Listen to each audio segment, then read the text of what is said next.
कभी न कभी ये सवाल हर किसी के दिमाग में जरूर आता है कि हम अनलिमिटेड पैसा क्यों नहीं छाप सकते हैं। जब सरकार के पास प्रिंटिंग मशीन है तो वो जितना चाहे उतना पैसा क्यों नहीं छाप लेती।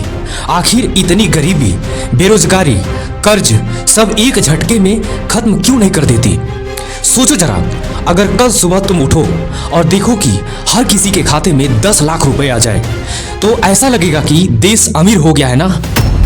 पर सच ये है, उस पल से देश अमीर नहीं बल्कि कंगाल होने की तरफ बढ़ जाता है, क्योंकि हर छपे हुए नोट के पीछे एक छिपा हुआ बोझ होता है जिसे मूल्य का बोझ कहा जाता है। साल 1923 में जर्मनी सरकार ने वर्ल्ड वार के बाद जब कर्ज चुकाने के लिए पैसा छापना शुरू किया तो शुरू में सब खुश लग रहे थे, क्योंकि हर किसी के पास नोटों की गड्डियां थी। लेकिन कुछ ही महीनों में एक रोटी की कीमत लगभग 5 अरब मार्क हो गई थी। लोग नोटों से सिगरेट जलाने लगे थे, बच्चे नोटों से खेलने लगे थे, क्योंकि पैसा तो छापा गया पर उसकी कीमत खत्म हो गई थी। यही होता है इन्फ्लेशन यानी मुद्रास्फीति। अब समझिए असली लॉजिक, हर देश की अर्थव्यवस्था उसके उत्पादन पर टिकी होती है। यानी देश जितना सामान, सेवा, तकनीक और काम करता है उतना ही असली धन वह देश कमा पाता है।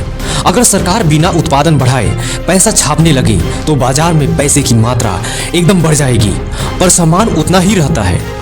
अब जब पैसा ज्यादा है और चीजें कम तो हर चीज की कीमत आसमान छूने लगती है। यही होता है मुद्रास्फीति का विस्फोट। चलो हम लोग उदाहरण से समझने की कोशिश करते हैं। मान लो एक गांव में सिर्फ 10 केले हैं और लोगों के पास कुल 100 रुपए है, तो हर केले की कीमत 10 रुपए होनी चाहिए। अब सरकार सोचती है कि लोगों के पास तो पैसा कम है, तो चलो छाप देते हैं 1000 रुपए और। अब कुल पैसा 1100 रुपए हो गया, पर केले भी अभी भी 10 ही हैं। अब हर केला 110 रुपए में बिकेगा, मतलब पैसा तो ज्यादा है पर खरीदने की ताकत कम हो चुकी है। अब सवाल उठता है, तो सरकार पैसा छापती क्यों है? कभी कभी हाँ छापती है, पर बहुत कंट्रोल मात्रा में। Reserve bank of India RBI यह तय करती है कि देश की आर्थिक गति के हिसाब से कितना पैसा छापना ठीक रहेगा, क्योंकि आरबीआई जानती है अगर जरूरत से ज्यादा नोट छापे तो रुपए की वैल्यू फिर गिर जाएगी, अर्थात $1 यानी 83 रुपए नहीं शायद 800 रुपए हो जाएगी। यानी हमारे अपने नोटों की इज्जत खत्म हो जाएगी। और एक दिलचस्प बात यह है कि हर नोट छापने के लिए सरकार के पास सोना, विदेशी मुद्रा यानी सरकारी बॉन्ड जैसी बैंकिंग वैल्यू होनी चाहिए। मतलब हर 5 रुपए नोट के पीछे कहीं न कहीं उसकी कीमत का भरोसा छिपा होता है। अगर वो भरोसा टूट गया तो नोट सिर्फ कागज ही बन जाता है, मतलब वह सिर्फ कागज ही बनकर रह जाएगा। इसलिए जब कुछ देश जैसे जिम्बाब्वे ने पैसा धड़ाधड़ छापना शुरू किया तो वहां एक रोटी की कीमत $1 ट्रिलियन तक पहुंच गई थी। लोग गाड़ी भरकर नोट लेकर जाते थे और वापस सिर्फ एक अंडा खरीद कर लेकर आते थे। सोचो अमीरी की जगह कैसी बर्बादी आ चुकी थी।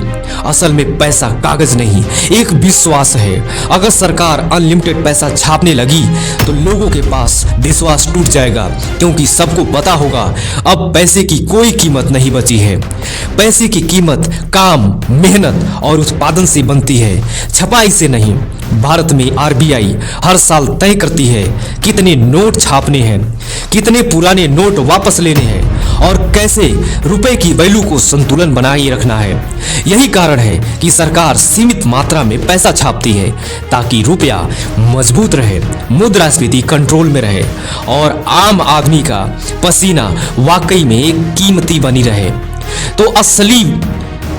तो अगली बार जब कोई कहे सरकार पैसा क्यों नहीं छापती, तो बस इतना कहना, क्योंकि पैसा छापता तो है लेकिन उसकी कीमत मेहनत से बनती है।